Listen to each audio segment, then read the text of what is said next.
ça ensemble. N'hésite pas à te poser dans ton lit, dans une chaise, dans un endroit où tu seras bien. Et on commence directement avec la citation d'Aphélios. Tous ceux qui renient notre foi seront rattrapés par notre destin. Émergeant des ombres au clair de lune, Aphélios abat ceux qui voudraient anéantir sa foi sans un mot. Ses armes et sa précision mortelle parlent pour lui, bien qu'animé par un poison qui le rend muet. Il est guidé par sa sœur, Alune, qui depuis son lointain temple sacré lui confère un arsenal d'armes en pierre de lune. Tant que la lune brillera dans le ciel, Aphélios ne sera jamais seul. Donc voilà pour la citation et l'explication d'Aphélios. Maintenant, on va partir sur la biographie. La biographie. Aphélios, arme des Lunaris. La lune, si lointaine et pourtant si incroyablement proche, s'élève au-dessus des pentes de l'imposant mont d'Argon. Né lors d'un rare phénomène de convergence lunaire, quand la lune est éclipsée par son reflet dans le royaume spirituel, Aphélios et sa sœur jumelle, Alune, étaient célébrés comme les enfants du destin par le culte targonien des Lunaris. Miroir de l'événement céleste qui avait annoncé leur naissance, les deux enfants savaient qu'ils avaient été marqués par le destin. Aphélios avait reçu le don physique de la lune de pierre et Alune le don magique de son reflet spirituel. Infiniment pieux, ils grandirent selon une foi faite de mystère, d'introspection et de découverte. S'ils épousèrent des ténèbres, ce n'était pas uniquement par dévotion, mais parce qu'il s'agissait de la seule chose capable de les protéger. Les Solaris qui régnaient sur Targon considéraient les Lunaris comme des hérétiques, ce qui les força à se cacher jusqu'à ce que leur existence elle-même tombât dans l'oubli. Abandonnés dans l'obscurité, les Lunaris vivaient dans des temples et des grottes qui échappaient à l'attention des Solaris. Le devoir d'exemplarité pesait lourdement sur les épaules d'Aphélios. Armé de l'âme mystique en pierre de lune, il s'entraînait inlassablement, au point de verser son propre sang, si cela lui permettait de verser celui des autres, ainsi de défendre sa croyance. Aussi véhément qu'il était vulnérable, il avait pour seul ami sa sœur, à laquelle il était profondément attaché. Pendant qu'Aphélios était envoyé dans des missions de plus en plus périlleuses pour défendre les Lunaris, Alune s'entraînait séparément pour devenir oracle, capable d'employer sa magie pour révéler, grâce au clair de la lune, des chemins et des vérités dissimulées. Avec le temps, elle dut à son tour quitter le temple où ils avaient été élevés. En l'absence d'Alune, la foi d'Aphélios vacilla. Désespérément en quête d'un objectif, il entreprit un voyage cérémoniel jusque dans les ténèbres, là où les Lunaris étaient censés trouver leur voie. Leurs orbites, ils suivit le clair de lune jusqu'à un bassin sous la surface duquel poussait une fleur rare, le noctum. Bien que vénéneuse, elle pouvait être distillée afin d'obtenir un breuvage qui lui permettait d'atteindre le pouvoir de la nuit. Ayant bu l'essence de noctum, Aphélios ressentit une douleur telle qu'elle effaça tout autre sentiment. Peu de temps après, un temple ancestral, le Marus Omegnum, sortit du monde spirituel pour la première fois depuis des siècles. Alors que les cycles célestes gravitaient dans les cieux, les lunaris de la montagne se réunirent, émergeant de leur cachette pour assister au bouleversement de l'équilibre des forces.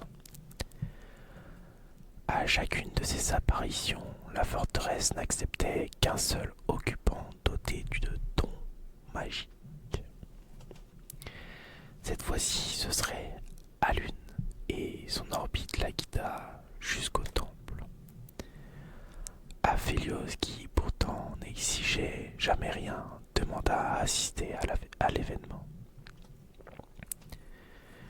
Mais alors que la forteresse traversait le voile dans un chatoiement magique, une lumière bien plus crue illumina la nuit. Les lunaris venaient d'être découverts. Quand bien même les cycles célestes venaient de basculer en leur faveur, une armée de Solaris s'abattit sur eux. Les lunaris semblaient perdus, leur hérésie châtiée par le feu et l'acier des Solaris. Aphélios lui-même fut mis à terre, alors que ses lames en pierre de lune gisaient en morceaux et que le sang coulait de ses lèvres. Il attrapa la noctum. Pendant que la bataille faisait rage, Alun s'enfonça de plus en plus profondément dans le temple. Lorsqu'elle atteignit le cœur, son plein potentiel s'éveilla. Grâce à la noctum, Aphélios ressentit le pouvoir d'Alun l'enlacer. Puis il entendit sa voix dans un murmure. Elle déversa sa magie dans ses mains, remplaçant ses lames en solidifiant la pierre de lune. À la manière de la lune, de pierre et de son reflet spirituel, les compétences d'Aphélios et la magie d'Alun convergèrent. Les Solaris ne vivraient pas assez longtemps pour revoir le soleil.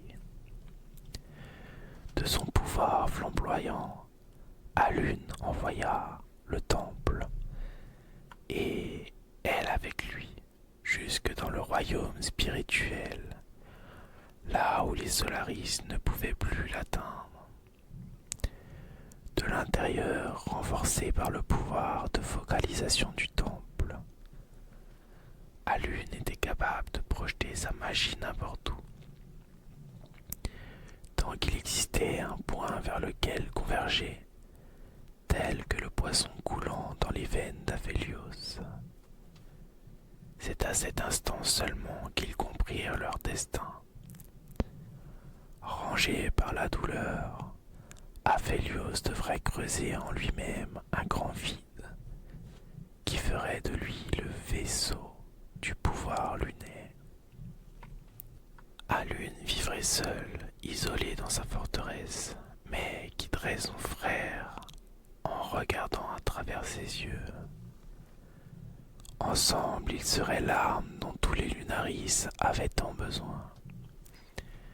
Unis par un lien de souffrance et de sacrifice. Ainsi, ils ne seraient unis que dans la séparation. Leur âme, si lointaine et pourtant si incroyablement proche, traversaient le voile et convergèrent en une chose qu'ils ne comprendraient pas. Pour défendre les survivants de l'attaque qui ont battu en retraite dans les ombres de la montagne, Aphélios a ajouté à ses talents d'assassin de la magie projetée vers lui par Alune, faisant de ses lames un arsenal d'armes mythiques que sa sœur a perfectionné au cours de leurs nombreuses missions ensemble. Alors que bascule l'équilibre des forces de Targon et que Solaris savent que des Lunaris ont survécu, Aphélios et Alune sont plus que jamais indispensables. Et voilà pour la biographie de Aphélios. On va tout de suite passer à l'histoire d'Aphélios. L'histoire d'Aphélios. Le titre de l'histoire est Tuer l'arme par David Slagle. Il débuta son entraînement d'une simple respiration. Inspirer, expirer. Il entendait l'eau tomber goutte à goutte depuis une fissure dans le plafond de la grotte. Elle humidifiait le sol rocheux et le faisait briller dans les ténèbres. Il connaissait les motifs sacrés sculptés dans la pierre à ses pieds. Des motifs proclamant des destinées et des orbites. Même une fois les yeux fermés, il continuait à voir chaque arc lunaire. Il donna quelques coups hésitants avec sa lame. Dans sa main, la pierre de lune semblait solide, mais elle restait éthérée, comme si elle n'était pas tout à fait là. Il s'agissait d'un vestige magique de la première convergence, lorsque la lune et son reflet du monde des esprits s'étaient brièvement rencontrés à travers le voile céleste, et lorsque des pierres de lune nées de cette union étaient tombées du ciel, telles des milliers de larmes. Prisonniers de leur orbite, les deux lunes avaient dû se séparer. Épousant sa propre orbite, Aphélios continuait son entraînement. Sa lame ne faisait plus qu'une avec sa respiration de plus en plus rapide. Chacun de ses coups formait des arcs de cercle qu'il avait répétés des années durant jusqu'à enseigner, s'entraîner jusqu'aux limites de l'autodestruction. Lui-même tournoyait dans les airs à la suite de son arme. Il frappait, parait, toutes les attaques s'enchaînaient parfaitement. Ses yeux étaient fermés pour ne pas voir, pour ne pas se rappeler des choses qu'il avait dû sacrifier pour manier cette arme. Aphélios, tu vois mon visage, mes lèvres tremblent, mais ma voix reste ferme. Aphélios, reflète dans mes yeux, tu vois. Aphélios trébucha alors que sa lame en pierre de lune virait au rouge et que l'image d'un étranger passait devant lui. Une vision, un souvenir. Combien de fois avait-il tué afin de ne jamais répondre à cette question? La lame glissa de ses mains et Aphélios la suivit aussitôt. Il s'écrasa au sol sans la moindre arme pour le guider. Toute trace d'entraînement et de contrôle soudain envolée. Tout lui était revenu. Tout ce qu'il avait rejeté, chaque coup porté à ses ennemis s'enfonçait plus encore dans son âme. Alune, sa sœur, elle avait traversé le voile. Elle lui avait montré, mais elle lui avait été arrachée. Aphélios se retint de prononcer des mots qu'il n'aurait jamais dit en temps normal. Son poing se serra et, pendant un bref instant, il s'apprêta à frapper les orbites et les destinées gravées dans la pierre. Mais la main tremblante, il finit par détendre son poing. Aphélios se remit debout et repoussa une mèche de cheveux.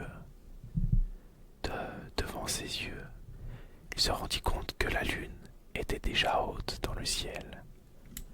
Elle baignait de sa lumière le sanctuaire qu'il gardait plus loin dans le temple. Elle l'appelait comme à chaque fois qu'elle avait besoin de lui. Il était temps, sa voix serait récompensée. La puissance des Lunaris ne faisait que grandir.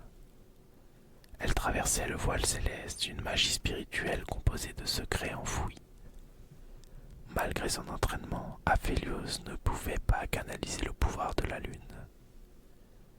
Mais ce serait pas nécessaire.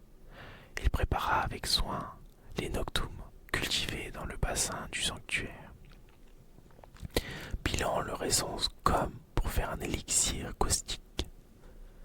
Le liquide brillait faiblement à l'intérieur du mortier. Il mit son épée d'entraînement de côté et offrit le bol au clair de lune. Puis sans hésiter, il porta le poison des fleurs à ses lèvres. La souffrance est indescriptible. La douleur envahit ta gorge. Tu ne peux plus rien dire. Chaque once de ton être brûle. Ton corps se convulse. Tes hauts le cœur te secouent et toussent, tandis que le poisson coule dans tes veines et te donne accès au pouvoir de la lune. Te donne accès à moi. Aphélios, murmurai-je depuis ma forteresse, tandis que mon esprit caresse le tien. Tu perçois ma présence à travers le voile. Tu tends la main, sachant que pertinemment que je suis trop loin, que tu dois te raccrocher à la douleur. Tu refermes ta main autour d'elle. Elle devient ton arme. Je te l'envoie. Gravitum. Aphélios, murmurai-je, alors que je te sens te cramponner au poison qui te brûle de l'intérieur. Tu sais pourquoi tu fais ce choix. Tu sais ce que je te demande de sacrifier. Après une dernière inspiration tourmentée, Aphélios quitta le temple de la grotte et s'enfonça dans la nuit.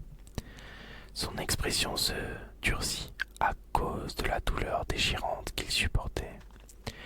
Il l'acceptait dans son entièreté, laissant toute autre chose derrière lui. Le mont d'Argon se dessinait au-dessus du temple, mais également en dessous.